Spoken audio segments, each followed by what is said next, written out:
Hey, what's up, Alive Church? This past weekend, I talked about the gifts of the Spirit and really came out of 1 Corinthians chapter 12. We dipped into 1 Corinthians 13 and 14 a little bit.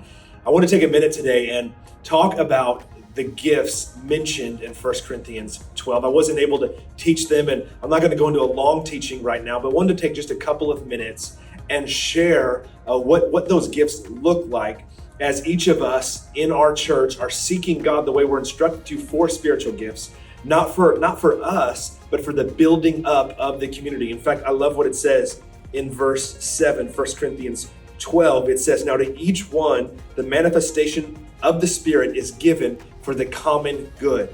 So before we even walk through these gifts, a reminder and encouragement to all of us as believers in Jesus, as a part of a live church, that the reason God releases these spiritual gifts in and through his followers is for the good of the church, the common good of the community. So he goes down this list, and I want to share a couple thoughts about what those look like. I've got in front of me my Spirit-filled study Bible, and it's one of the great Bibles. I primarily teach and study out of two different Bibles. I use a Spirit-filled study Bible in the NIV translation, and I use an CSB study Bible, Tony Evans study Bible as well. And so the Spirit-filled translation has a great note on these breaking up of the gifts and how they're used. And so I wanted to use this as a jump-off point to touch on each of them for a few minutes here today. So number one, he talks about wisdom, a message of wisdom. And a message of wisdom is a spiritual utterance, it says, at a given moment, supernaturally disclosing the mind, purpose, and will of God applied to a specific situation. So what this means is the Holy Spirit will speak into us in a moment, and we will have wisdom to know what to do in a moment. We wouldn't otherwise know what to do. Now, I've had that happen. You've probably had that happen before, where just all of a sudden you might have felt the pressure, and you may have felt that, like, I just don't know what to do. And it's as if clearly God saw you in the moment and gave you wisdom to know in this moment, this is what needs to happen. And that is a gift of the Spirit, to have wisdom that clearly comes from God. We wouldn't have otherwise known what to do, but the wisdom from above begins to move through us. A message of knowledge, he talks about the gift of knowledge, is supernatural revelation pertaining to a person or event for a specific purpose, usually having to do with an immediate need. So a lot of times we'll hear this called a word of knowledge. And the way that a word of knowledge will work, somewhat similar to a word of wisdom, but a word of knowledge is when there's a knowing that wouldn't have otherwise existed, and you're able to speak into a situation for someone else. I got this word of knowledge in order to help someone else typically know what to do, know how to respond, know how to behave. It speaks to a knowing that is only from God. He talks about the gift of faith. Now, all of us have faith.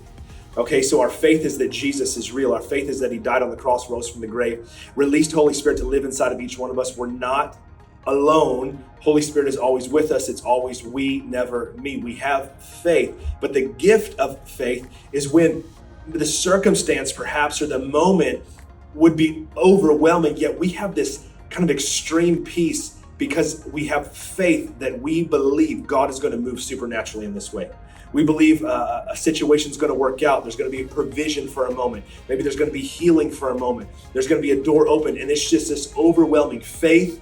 Yes, this is going to happen. And it's different than just the day-to-day faith, because the way I would describe this to you is when the spiritual gift of faith is released, there is even less doubt than we might have, because faith is risk in the natural.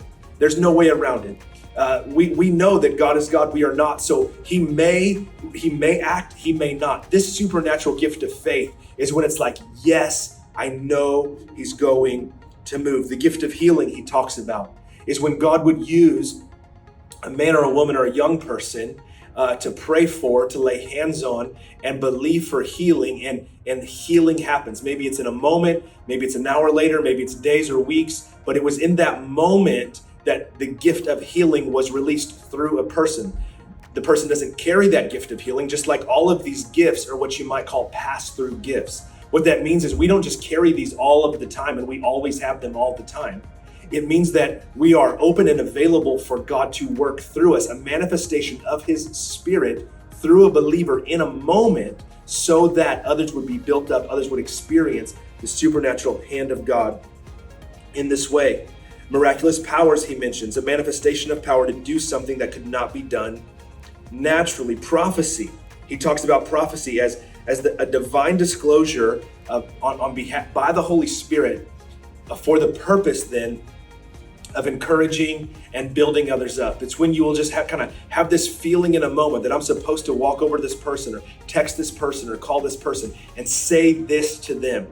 Now, this is the gift of prophecy operating through believers. This is one of the most important. The Apostle Paul said he wanted all of us to prophesy. It's so important to flow in this way. And the reason is that immediately you can just see people's life change when you have that word of encouragement where you will text them something or call somebody and say something to them to build them up, and it speaks to what they were needing to hear from God in a moment. That's how the gift of prophecy works. The distinguishing between spirits, what we call discernment, is the ability the Holy Spirit gives in a moment to a person to know what is God and what is demonic.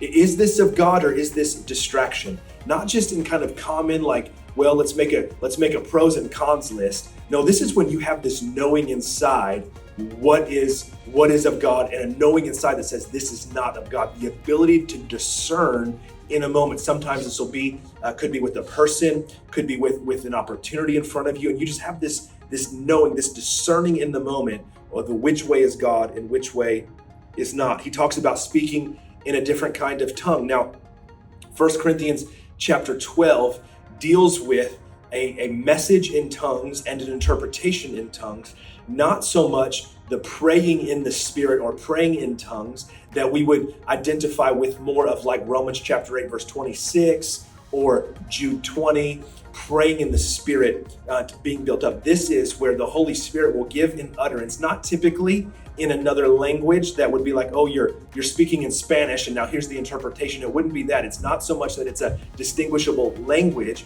it's that it's a spiritual utterance, but it is only given if we are in a group of believers, and it is only to be, we know it's the Holy Spirit when there is also an interpretation, the interpretation being when someone then gives the meaning behind what was just spoken. Now, of these gifts, we probably experience the message in tongues and interpretation the least.